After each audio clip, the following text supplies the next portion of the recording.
দেবভূমি ভারতে যুগে যুগে অবতার রূপে জন্মেছেন স্বয়ং ঈশ্বর। এমনই এক দিব্য জীবন যার সাথে কথোপকথনে সেই সাক্ষাৎকার তুলে এনেছিলেন শ্রী মহেন্দ্রনাথ গুপ্ত। শ্রী গদাধর চট্টোপাধ্যায় হুগলি জেলার কামারপুকুরে জন্মগ্রহণ করেন এবং পরবর্তীকালে দক্ষিণেশ্বর কালী মন্দিরে কঠোর সাধনায় সিদ্ধিপ্রাপ্ত হন। তার নাম হয় শ্রী শ্রী রামকৃষ্ণ পরমহংস।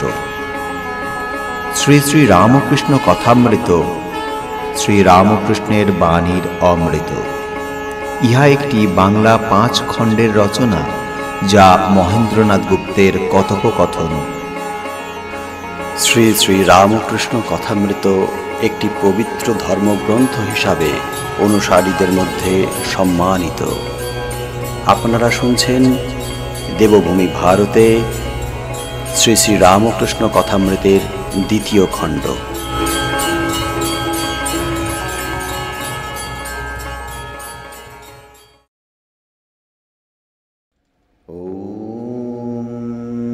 स्थापकाय च धर्मस्य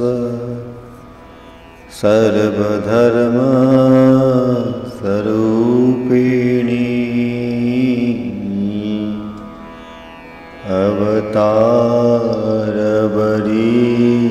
अवतारवरिष्ठाय श्रीरामकृष्णाय ते नमः। উপক্রমণিকা। ঠাকুর শ্রী রামকৃষ্ণের সংক্ষিপ্ত চরিতামৃত।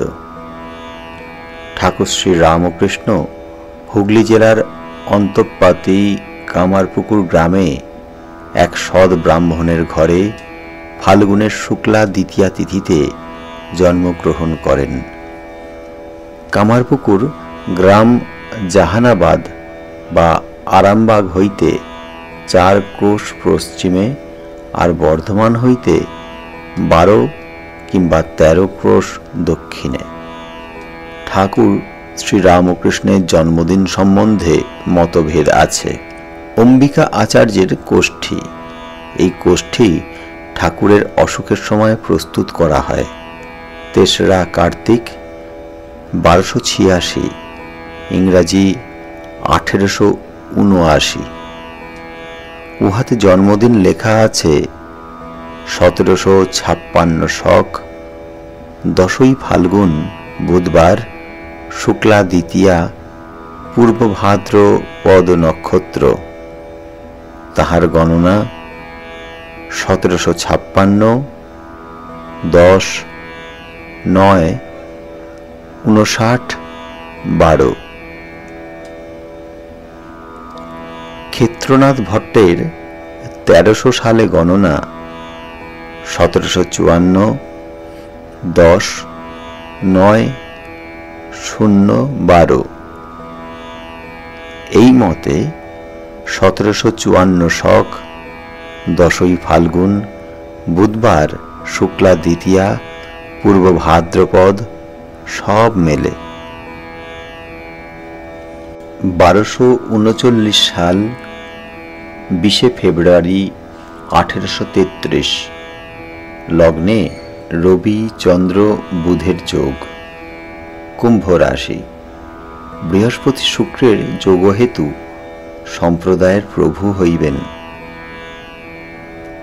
নারায়ণ জ্যোতির্ভূষণের নূতন কোষ্ঠী যাহা মঠে প্রস্তুত, এই গণনা অনুসারে 1242 সালে 6ই ফাল্গুন বুধবার 1836, 17ই ফেব্রুয়ারি ভোর রাত্রি 4টায় ফাল্গুন শুক্লা দ্বিতীয়া ত্রিগ্রহের যোগ নক্ষত্র সব মেলে। কেবল অম্বিকা আচার্যের লিখিত 10ই ফাল্গুন হয় না।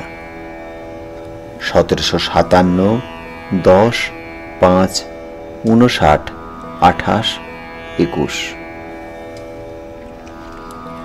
ঠাকুর মানব শরীরে 51 কি 52 বৎসরকাল ছিলেন। ঠাকুরের পিতা ক্ষুদিরাম চট্টোপাধ্যায় অতি নিষ্ঠাবান ও পরম ভক্ত ছিলেন। মা চন্দ্রমণি দেবী সরলতা ও দয়ার প্রতিমূর্তি ছিলেন। পূর্বে তাহাদের দেড়ে নামক গ্রামে বাস ছিল, কামারপুকুর হইতে 10 ক্রোশ দূরে। সেই গ্রামস্থ জমিদারের হইয়া মোকদ্দমায় ক্ষুদিরাম সাক্ষ্য দেন নাই। পরে স্বজন লইয়া কামারপুকুরে আসিয়া বাস করেন। ঠাকুর শ্রী রামকৃষ্ণের ছেলেবেলার নাম গদাধর। পাঠশালে সামান্য লেখাপড়া শিখিবার পর বাড়িতে থাকিয়া রঘুবীরের বিগ্রহ সেবা করিতেন। নিজে ফুল তুলিয়া আনিয়া নিত্য পূজা করিতেন। পাঠশালে শুভঙ্করী ধাঁধা লাগত। নিজে গান গাহিতে পারিতেন, অতিশয় সুকণ্ঠ। যাত্রা শুনিয়া প্রায় অধিকাংশ গান গাহিয়া দিতে পারিতেন। বাল্যকালাবধি সদানন্দ। পাড়ায় আবাল বৃদ্ধ বনিতা সকলেই তাহাকে ভালোবাসিতেন। বাড়ির পাশে লাহাদের বাড়ি, সেখানে অতিথিশালা, সর্বদা সাধুদের যাতায়াত ছিল। গদাধর সেখানে সাধুদের সঙ্গ ও তাহাদের সেবা করিতেন। কথকেরা যখন পুরাণ পাঠ করিতেন তখন নিবিষ্ট মনে সমস্ত শুনিতেন। এই রূপে রামায়ণ, মহাভারত, শ্রীমদ্ ভাগবত কথা সমস্ত হৃদয়ঙ্গম করিলেন। একদিন মাঠ দিয়া বাড়ির নিকটবর্তী গ্রাম আনুড়ে যাইতেছিলেন। তখন 11 বৎসর বয়স। ঠাকুর নিজ মুখে বলিয়াছেন, হঠাৎ তিনি অদ্ভুত জ্যোতি দর্শন করিয়া বাহ্যশূন্য হয়েন। লোকেরা বলিল, মূর্ছা। ঠাকুরের ভাব সমাধি হইয়াছিল। ক্ষুদিরামের মৃত্যুর পর ঠাকুর জ্যেষ্ঠ ভ্রাতার সঙ্গে কলিকাতায় আসিলেন। তখন তাহার বয়স 17-18 হইবে।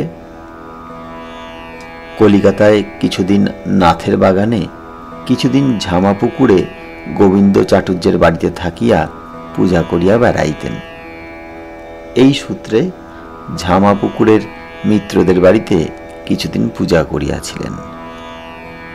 রানী রাসমণি কলিকাতা হইতে 2.5 ক্রোশ দূরে দক্ষিণেশ্বর কালীবাড়ি স্থাপন করিলেন। 1262 সাল 18 জ্যৈষ্ঠ বৃহস্পতিবার স্নান যাত্রার দিন, ইংরেজি 31 মে 1855 খ্রিস্টাব্দ। ঠাকুর শ্রী রামকৃষ্ণের জ্যেষ্ঠ ভ্রাতা পণ্ডিত রামকুমার কালীবাড়িতে প্রথম পূজারী নিযুক্ত হইলেন। ঠাকুরও মাঝে মাঝে কলিকাতা হইতে আসিতেন ও কিছুদিন পরে নিজে পূজা কার্যে নিযুক্ত হইলেন। তখন তাহার বয়স 21 কি 22 হইবে। মধ্যম ভ্রাতা রামেশ্বরও মাঝে মাঝে কালীবাড়ির পূজা করিতেন। তাহার 2 পুত্র শ্রীযুক্ত রামলাল ও শ্রীযুক্ত শিবরাম ও এক কন্যা শ্রীমতী লক্ষ্মী দেবী। কয়েকদিন পূজা করিতে করিতে শ্রী রামকৃষ্ণের মনের অবস্থা আর এক রকম হইল। সর্বদাই বিমনা ও ঠাকুর প্রতিমার কাছে বসিয়া থাকিতেন। আত্মীয়রা এই সময় তাহার বিবাহ দিলেন। ভাবিলেন, বিবাহ হইলে হয়তো অবস্থান্তর হইতে পারে। কামারপুকুর হইতে 2 ক্রোশ দূরে জয়রাম বাটি গ্রামস্থ ঈশ্বর রামচন্দ্র মুখোপাধ্যায়ের কন্যা শ্রী শ্রী শারদামণি দেবীর সঙ্গে বিবাহ হইল 1859 সাল। ঠাকুরের বয়স 22 কি 23 বৎসর, শ্রী শ্রীমার 6 বৎসর। বিবাহের পর দক্ষিণেশ্বর কালী মন্দিরে ঠাকুর শ্রী রামকৃষ্ণ ফিরিয়া আসিবার কিছুদিন পরে তাহার একেবারে অবস্থান্তর হইল। কালী বিগ্রহ পূজা করিতে করিতে কি অদ্ভুত ঈশ্বরীয় রূপ দর্শন করিতে লাগিলেন। আরতি করেন, আরতি আর শেষ হয় না। পূজা করিতে বসেন, পূজা শেষ হয় না। হয়তো আপনার মাথায় ফুল দিয়ে থাকেন। পূজা আর করিতে পারিলেন না। উন্মাদের ন্যায় বিচরণ করিতে লাগিলেন। রানী রাসমণির জামাতা মথুর তাহাকে মহাপুরুষ বোধে সেবা করিতে লাগিলেন ও অন্যান্য ব্রাহ্মণ দ্বারা মা কালীর পূজার বন্দোবস্ত করিয়া দিলেন। ঠাকুরের ভাগিনেও শ্রীযুক্ত হৃদয় মুখোপাধ্যায়ের উপর মথুরবাবু এই পূজার ও ঠাকুর শ্রী রামকৃষ্ণের সেবার ভার দিলেন। ঠাকুর আর পূজাও করিলেন না, সংসারও করিলেন না। বিবাহ নামমাত্র হইল। নিষেদিন মা মা। কখনো জড়বৎ কাষ্ঠপুত্তলিকার ন্যায়, কখনো উন্মাদবৎ বিচরণ করেন, কখনো বালকের ন্যায় কামিনী কাঞ্চনাসক্ত বিষয়ীদের দেখিয়া লুকাইতেন। ঈশ্বরীয় লোক ও ঈশ্বরীয় কথা বই আর কিছু ভালোবাসেন না, সর্বদাই মা মা। কালীবাড়িতে সদাব্রত ছিল, এখনও আছে। সাধু সন্ন্যাসীরা সর্বদা আসিতেন। তোতাপুরী 11 মাস থাকিয়া ঠাকুরকে বেদান্ত শুনাইলেন। একটু শুনাইতে শুনাইতে তোতা দেখিলেন ঠাকুরের নির্বিকল্প সমাধি হইয়া থাকে, সম্ভবত 1866 খ্রিস্টাব্দ। ব্রাহ্মণী 1859 খ্রিস্টাব্দে পূর্বেই আসিয়াছেন। তিনি তন্ত্রোক্ত অনেক সাধনা করাইলেন ও ঠাকুরকে শ্রী গৌরাঙ্গ জ্ঞানে শ্রী চরিতামৃতাদি বৈষ্ণব গ্রন্থ শুনাইলেন। তোতার কাছে ঠাকুর বেদান্ত শ্রবণ করিতেছেন দেখিয়া ব্রাহ্মণী তাহাকে সাবধান করিয়া দিতেন ও বলিতেন, বাবা, বেদান্ত শুনো না, ওতে ভাবভক্তি সব কমে যাবে। বৈষ্ণব পণ্ডিত বৈষ্ণবচরণও সর্বদা আসিতেন। তিনি ঠাকুরকে কলুটোলায় চৈতন্য সভায় লইয়া যান। এই সভাতে ঠাকুর শ্রী রামকৃষ্ণ ভাবাবিষ্ট হইয়া শ্রী চৈতন্যদেবের আসনে গিয়া উপবিষ্ট হইয়াছিলেন। বৈষ্ণবচরণ চৈতন্য সভার সভাপতি ছিলেন। বৈষ্ণবচরণ মথুরকে বলিয়াছিলেন, এ উন্মাদ সামান্য নহে, প্রেমোন্মাদ, ইনি ঈশ্বরের জন্য পাগল। ব্রাহ্মণী ও বৈষ্ণবচরণ দেখিলেন ঠাকুরের মহাভাবের অবস্থা। শ্রী চৈতন্যদেবের ন্যায় কখনো অন্তর্দশা, তখন জড়বৎ সমাধিস্থ, কখনো অর্ধবাহ্য, কখনো বা বাহ্য দশা। ঠাকুর মা মা করিয়া কাঁদিতেন।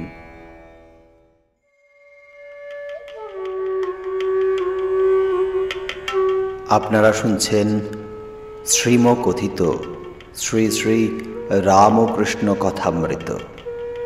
প্রতিদিন আমাদের এই চ্যানেলে সম্প্রচারিত হচ্ছে শ্রী শ্রী রামকৃষ্ণ কথামৃতের এক একটি অধ্যায় পরিচ্ছেদ।